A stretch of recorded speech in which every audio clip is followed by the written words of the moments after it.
विस्तार सिंधु भगवान श्री राधे गोविंदेर श्रीचरण कमले ध्यान करते करते আমরা শ্রীমদ্ ভাগবত কথার মধ্যে আমরা প্রবেশ করি। তো এখন সুতমুনি সহজ সরল ভাষায় তিনি শ্রীমদ্ ভাগবত কথা পরিবেশন করলেন। তো তিনি কি মানে বক্তব্য রাখলেন, তো এই যে মানে কার কার উদ্ধার হয়েছিল তার মধ্যে দু চারটা উদাহরণ তুলে ধরছি। যে সুতমুনি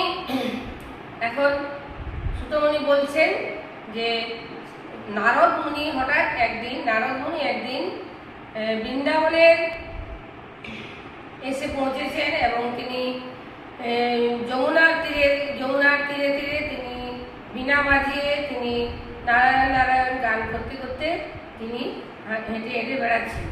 এমন সময় পিছন থেকে একটা আওয়াজ এলো, ভো ভো সাধো খনং তিষ্ঠ মচ্চিন্তা মপিনাশয় দর্শনং তব লোকস্য সর্বথা ভহরং পরম। হে সাধু রক্ষা করো। তখন নারদ মুনি পিছন দিকে তাকিয়ে দেখলেন যে যুবতী নারী বসে আছে এবং তার কোলে দুই বৃদ্ধ শুয়ে আছে। তখন নারদ মুনি জিজ্ঞাসা করলেন, দেবী তুমি কে? তখন উনি বললেন যে আমি দেবী ভক্তি এবং এরা আমার দুই পুত্র জ্ঞান এবং বৈরাগ্য। তো তখন নারদ মুনি বললেন যে এরকম কি করে অবস্থা হলো? মা হচ্ছে যুবতী এবং তার সন্তানেরা বৃদ্ধ, এটা কি করে সম্ভব, এটা কি করে হলো? তখন ভক্তিদেবী বললেন যে জানি না মহারাজ, জানি না কি করে হলো। দ্রাবিড় দেশে এদের জন্ম হয়েছে, আর কর্ণাটকে বড় হয়েছে, আর মহারাষ্ট্রে কোথাও পূজা পেয়েছে, এবং গুজরাটে এসে আমি বৃদ্ধ হয়ে গেলাম। তারপরে যখন বৃন্দাবনে এলাম তখন আমি আবার যুবাবস্থা প্রাপ্ত হলাম এবং আমার দুই পুত্র বৃদ্ধাবস্থা প্রাপ্ত হলো।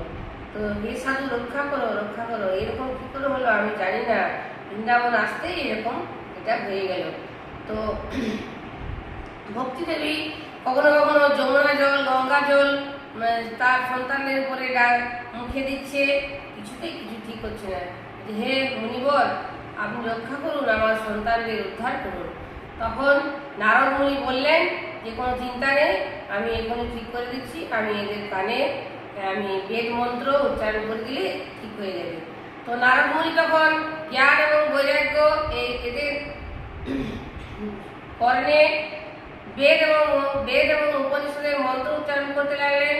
তারা একটু ঠিক হতে লাগলো, একটু দাঁড়াতে লাগলো, কিন্তু আবার তারা পড়ে গেল, আবার সেই পড়ে যাচ্ছে, কিছুতেই ঠিক হচ্ছে না, আবার বৃদ্ধাবস্থা প্রাপ্ত হচ্ছে আবার। তো নারদ মুনি মহা চিন্তায় পড়লেন। এমন সময় কি হলো না, আকাশবাণী হলো যে হে নারদ, তুমি এদেরকে সুস্থ করতে যদি চাও তাহলে সৎকর্ম করাও। তো এই বলে মানে আকাশবাণী বন্ধ হয়ে গেল। তখন নারদ মুনি ভাবতে লাগলেন যে কি সৎকর্ম করাবো? ধ্যান, তপস্যা, দান, যজ্ঞ, তপ, কি মানে সৎকর্ম করলে এরা সুস্থ হবে? সৎকর্ম কাকে বলে সেটাই তিনি বুঝতে পারছেন না। এমন সময় সনকাদি মুনির সঙ্গে নারদ মুনির দেখা হয়ে গেল। সনকাদি মুনি হচ্ছেন চার ভাই, সনক, সনন্দন, সনাতন এবং সনত কুমার। তো তারা সবসময় ভগবত চিন্তায় লীন হয়ে থাকেন। তো নারদ মুনি বললেন যে হে মুনিবর, আপনারা বলুন যে কি করে সৎকর্ম কাকে বলে, কোন সৎকর্ম করলে এই জ্ঞান বৈরাগ্য আবার সুস্থ হয়ে উঠবে?